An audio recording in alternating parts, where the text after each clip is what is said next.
Баарыңарга салам. Менин YouTube каналыма кош келиңиздер. Менин атым Эльмира.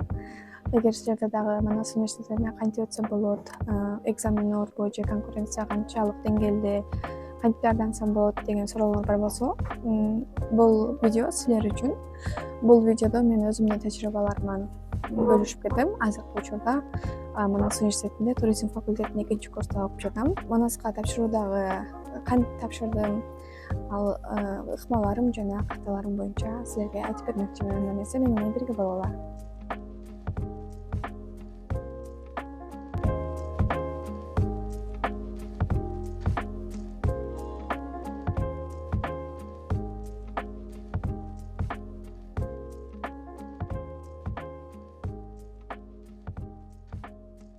Манас университетине өтүүнүн жолдору. Манас университетине өтүүнүн негизги жолу бул кирүү экзамени, ички экзамен. Жана ЖРТ менен да тапшырса болот, бирок ЖРТ менен тапшырган учурда, мисалы 1 же 2-курска келгенде мен окуган же башка жака тапшырып алмашабам десеңер, анда Манаста окуган жылыңардын бардык контрагын төлөп каласыңар да. Ал эми эң жакшы жолу бул ички экзамени. Мен кантип тапшырдым, жеке тажрыйбаларым жөнүндө айтсам, мен Манас университетине 2023-жылы тапшыргам. Ал убакта азыркыдай көп маалымат жок болчу. Анткени көп баракчаларда маалыматтар аз болчу. Азыр болсо бардыгына жеткиликтүү маалыматтар бар деп ойлойм. Анан менде дагы өтүп кетүү деген шансы 50-50 болчу да. Өтүп кете албашым да мүмкүн деген ойлорум бар болчу. Бирок менде эң негизгиси дисциплина бар болчу. Күнүмө 1,5-2 саат сөзсүз сабак карачумун. Бул балким ошол өтүп кетүүмө жардам бергендир. Анан ондой блокнот туткам. Бул 2023-жылы туткан блокнотум. Бул жакта мисалы күнүңөрдү жазып, канча жерде канча, кыргыз тилине канча, математикага канча даярдандым, ошолордун баарын жазып тургам. Анан эгер силерге дагы бул негизи мен азыркыга чейин тутам.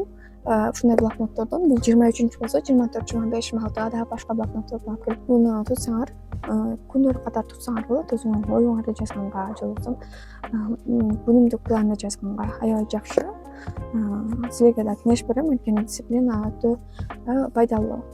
Күнүгө 1,5-2 саат даярдансаңар, сөзсүз жыйынтыгын аласыңар демек. Даярдануу планы кантип окуу керек деген суроо боло турган болсо, эгер Манаска өтөм десеңер, даярдануу эртерээк башташ керек. Анткени конкуренция аябай эле күчтүү деп айтканымдай, күнүнө 2 же 3 саат бөлсөңөр жетиштүү. Ал эми математикага күн сайын карасаңар болот. Математикадан ЖРТга дагы, ички экзаменге дагы логикалык суроолор да көбүнчө келет.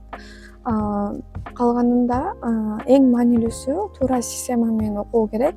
Өзүңөр жадап кетпей тургандай кылып, өзүңөргө план түзүп алсаңар жакшы болот.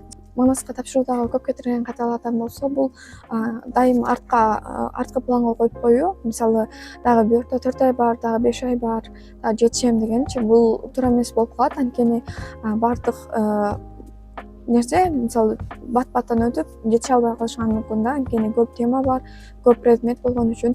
Ошондуктан эмени даярдыкты эрте баштаган жакшы.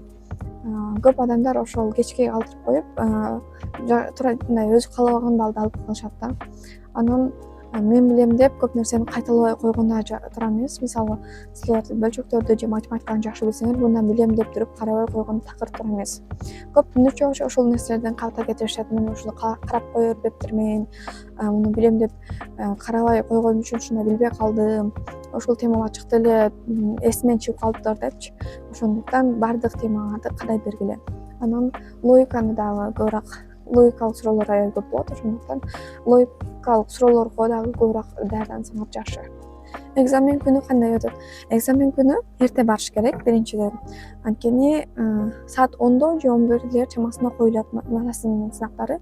Анан жайында өтөт ал. Мисалы, көбүнчө июль айында өтөт. Бардык сынактарыңар бүткөндө, аттестатыңар колго алганда, бардык нерсеңер бүткөндөн кийин анан Манастын экзамени башталат. Ошондуктан эч нерсеге шашпасаңар болот. Мисалы, кайсы жака тапшырам, анан деп суроолор болот го. Ошол нерсени Манастын сайтынан өзүлөрү жарыялайт, июлдун мынчасы депчи.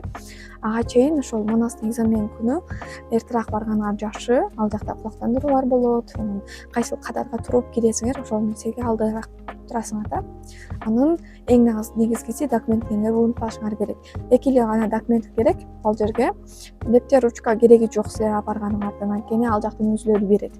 Биринчиси паспортуңар керек, экинчиси болсо сынак баракчасы. Силер алдын ала катталасыңар, катталганда силерге сынак баракча жиберет, аны электрондук вариантын чыгара аласыңар.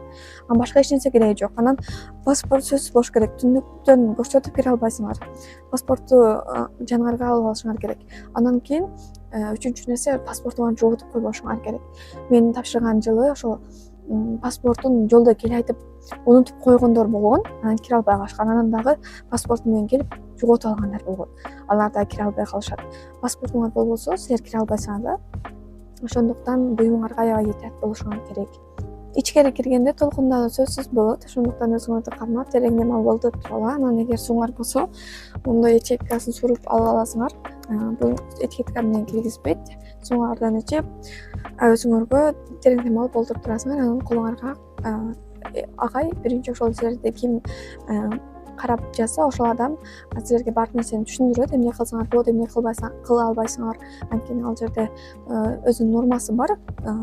Эгер бузсаңар чыгарып салат да.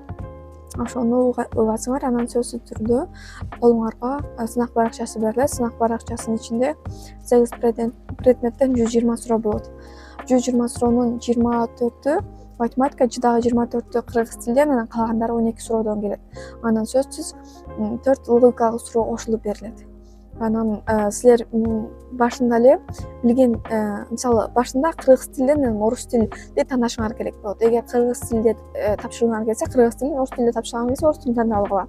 Анан сөзсүз биринчи, экинчи суроону иштеп, анан үчүнчүгө келгенде калып калсаңар, аны иштебей деле кийинкиге өткөрө берсеңер болот. Анткени мындай билген сурооңордун үстүнөн иштеп, анан акырында калган суроолордун үстүнөн ой жүгүрткөнгө убактыңар болот да. Кийинкиси Манаста окуу кандай? Манаста окуу жеңил эмес.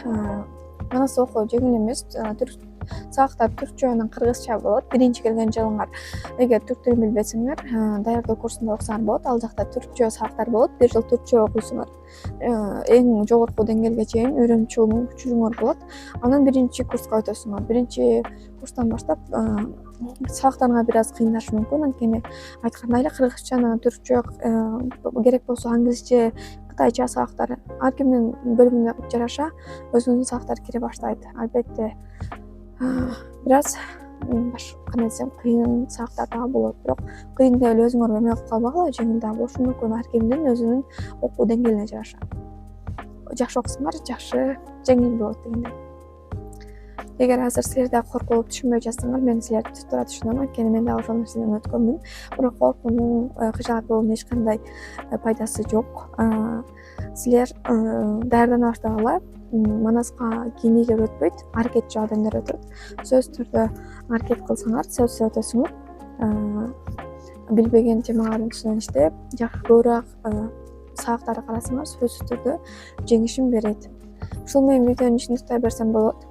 Кийинки видеолордо да буюрса да кененирээк айтып бергенге аракет кылайын. Силерге айтарым, эч качан чөгүп кетпегиле, даярдана бергиле. Даярдансаңар албетте өтөсүңөр.